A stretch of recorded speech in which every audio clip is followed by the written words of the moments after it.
It was February in 1917 in a small schoolhouse in Kansas. A boy named Glenn and his brother went in early to light the stove, but they didn't realize there was a mistaken switch between a bucket of water and a bucket of kerosene. And after it was lit and the explosion that followed, it ripped through the entire room. Glenn's brother did not survive, but Glenn did. Barely. He had third-degree burns all the way up his legs.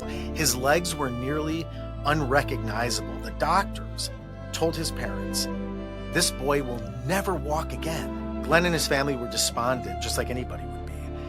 But they didn't give up hope and they didn't give up grace.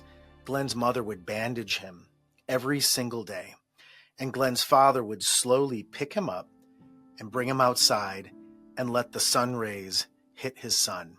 It felt and was endless. But Glenn refused.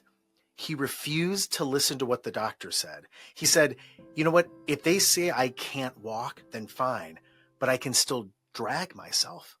I can still pull myself by my arms." So every single day, he would drag himself in the yard by his hands, his lifeless legs behind him. And he would do this every single day, minute after minute, day after day, month after month, year after year. He would eventually be able to grab the fence and move his legs forward to try to straighten himself out. And somehow, impossibly, Glenn had retrained his body.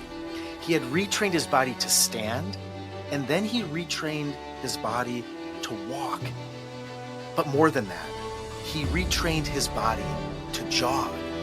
But that's where the story gets even crazier. In high school, Glenn wasn't just walking. Glenn was running.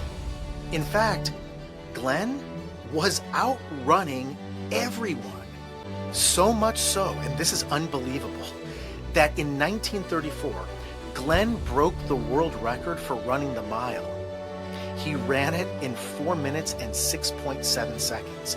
In 1932 and in 1936, he ran in the Olympics. He became an Olympian. They even gave him a nickname. That story of hope is the story of Glenn Cunningham, the Kansas Ironman.